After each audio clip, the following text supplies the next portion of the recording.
Our food system is really a shambles. It manages to generate hunger alongside of obesity, climate change, waste, health problems, and a major reason for this deplorable situation is the fact that public responsibility for ensuring citizens' right to adequate food has been sold out to corporations and markets.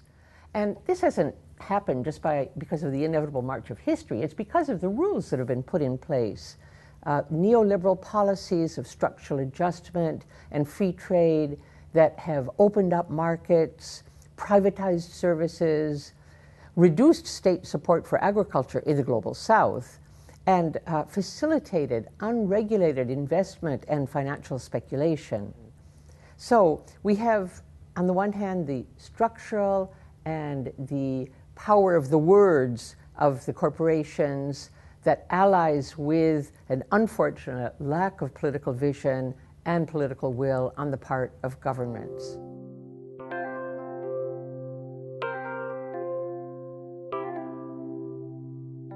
Civil society, and by that I mean us as citizens, is where the change is coming from. First of all, we're the ones who are trying to hold governments to account.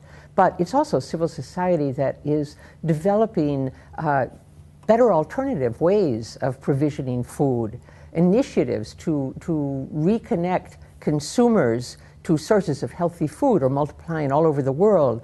Community-supported agriculture, municipal food policy councils, farmers markets, and small-scale producers are organizing to defend their access to natural resources, their sustainable production models, and their local food systems from the impacts of the neoliberal policies.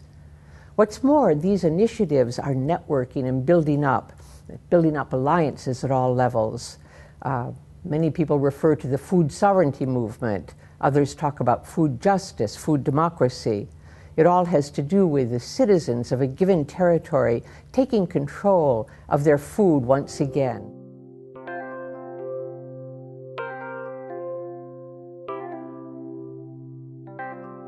Academics have an important role to play. They can help to provide the facts of the situation.